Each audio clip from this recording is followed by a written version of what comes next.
Boom! In a flash, the calm night sky over Beersheba turned into chaos. Iran has launched a direct missile strike deep into Israeli territory, targeting one of its largest southern cities. Civilians woke to sirens, explosions, and burning cars in the streets. Apartment blocks were hit, lives were shattered. This isn't near the border. This is the heart of the Negev desert, miles from the front lines. Iran's message, loud and unmistakable: you bomb us, we strike back. As ambulances race through rubble, the world asks, is this just retaliation or the opening chapter of something much worse? You're watching DarkEcho News. Let's break down exactly what happened and where this war may go next. At 2:17 a.m. local time, Israeli defense sirens began wailing across the southern city of Beersheba, but by then, it was too late. Iran had launched 3 ballistic missiles from inside its territory, targeting civilian zones. One missile struck near a crowded residential building, reducing parked cars to twisted metal. The second hit a commercial plaza, shattering storefronts and injuring civilians. The third exploded mid-air, intercepted, but not before debris rained down over a children's hospital compound. Eyewitnesses described a night of terror. The sky lit up, we heard a loud whistling, and then everything shook, said one resident, blood on his shirt. Firefighters battled multiple blazes across the city while rescue crews pulled victims from collapsed structures. As of now, at least 9 people are confirmed dead and over 40 injured, including women and children. This is the first time since 2014 that Beersheba, one of Israel's largest southern cities, has taken a direct hit of this scale. The Iron Dome intercepted other projectiles, but officials say the system was overwhelmed by the volume and speed of the attack. Iran didn't just strike a city, it sent a message.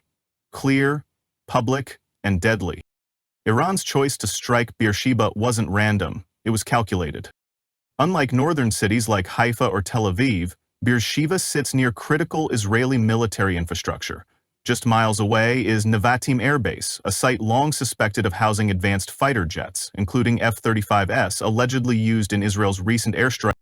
By hitting Beersheba, Iran sent a dual message. 1, a military warning that no location, even deep inside Israel, is beyond reach. 2, a psychological strike, targeting a city filled with civilians to provoke fear, instability, and political pressure on Israel's leadership. The Iranian state media aired footage of the missile launch, proudly stating it was a measured retaliation for the attacks on Natanz and Isfahan.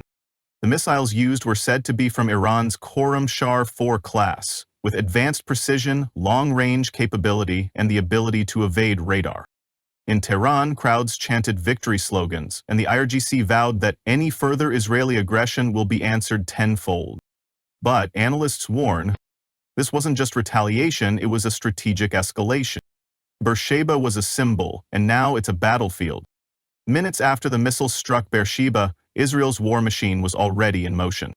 The IDF, Israel Defense Forces, launched Operation Iron Lance, a rapid response airstrike campaign targeting suspected Iranian proxy positions in Syria and southern Lebanon.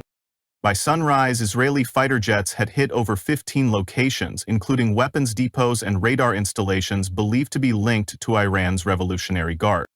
Prime Minister Benjamin Netanyahu addressed the nation from a secure military facility, stating, "Any nation or force that dares attack Israel will be met with fire and finality. This is not a negotiation. This is survival." Emergency alerts were sent across the country, and Iron Dome batteries were repositioned to defend central and southern zones. Reservists were also called up in large numbers, and Israel's nuclear-capable subs were reported to have left port, though officials gave no comment on their movements.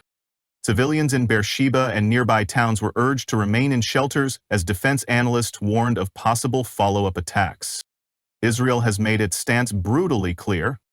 The retaliation has begun, and it may not stop with airstrikes.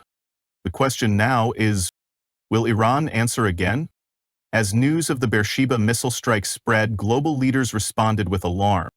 The United Nations called for immediate de-escalation, while Russia and China criticized Israel's earlier airstrikes as the trigger. The United States, Israel's key ally, reaffirmed its support for Israel's right to defend itself but urged restraint from both sides.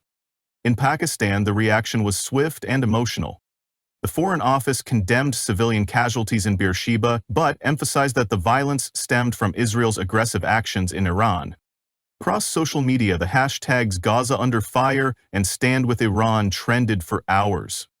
In the streets of Lahore and Karachi, small rallies called for Muslim unity against Zionist aggression. Defense analysts on Pakistani TV warned, if this conflict spreads, no country in the region will remain untouched. For now, Pakistan watches, but not silently. Beersheba burns, Iran has struck deep, and Israel is striking back even harder. The region stands on the edge of something far greater than tit-for-tat warfare. From the skies over Gaza to the corridors of the UN, this conflict is expanding by the hour. Will Iran launch another wave? Will Israel escalate beyond Syria and Lebanon? And if the next strike targets a major city, can the world still pull back from the brink? We want to hear from you. Comment below, is this the start of a wider war? Subscribe to DarkEcho News for powerful updates you won't see anywhere else. Because the next headline could be the one we never come back from.